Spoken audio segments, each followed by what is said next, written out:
আব্বা কেমন আছেন? তুই বিদেশ তাই পড়ছো? আব্বা আয় পড়লাম, মেলা দিন তো হইলো বিদেশ থাকলাম। এখন ভাবলাম ভাই বন্ধুদের একটু সময় দেই, একটু বিদেশ থেকে বাইর থাইকা যাই। আর তুই 6-7 বছর হয়েছে গেছে, আমি 10-12 লাখ টাকা দেনা না। তুই কি আয় বললে বিদেশ থেকে আমার এই 10-12 লাখ টাকা দেনা দাম করতে? আরে তুমি নিয়ে আইছো আমার আইফোন 13টা নিয়ে আইছো।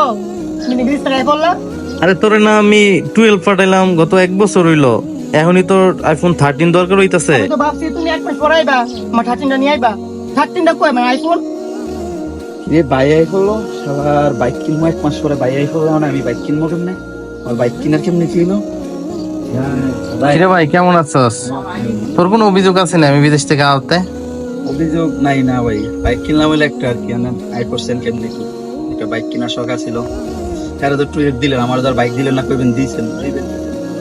আমি তোরার লেগে দীর্ঘ 7 বছর ধরে সৌদি আরবে আছি। সৌদি আরব থেকে আজকে আইলাম, কই আব্বা তোরা আমার একটু বরণ করে নিবি। তোরা একজনের ঋণ, একজনের আইফোন 13 লাগবো, একজনের বাইক লাগবো। আসলে আমরা প্রবাসীদের কোনো মূল্য নাই রে ভাই।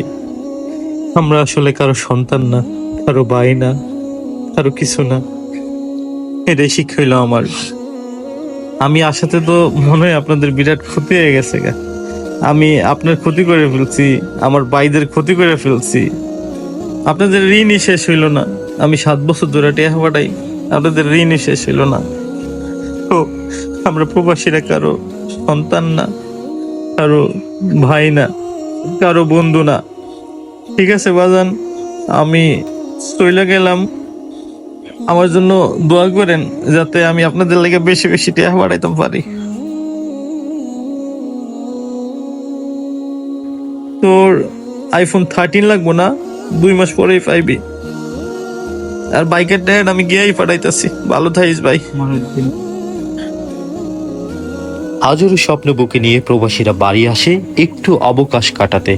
ঠিক তখনই পরিবারের সদস্যরা যখন এমন আচরণ করে, তখন প্রবাসীর হৃদয় ক্ষতবিক্ষত হয়ে যায়।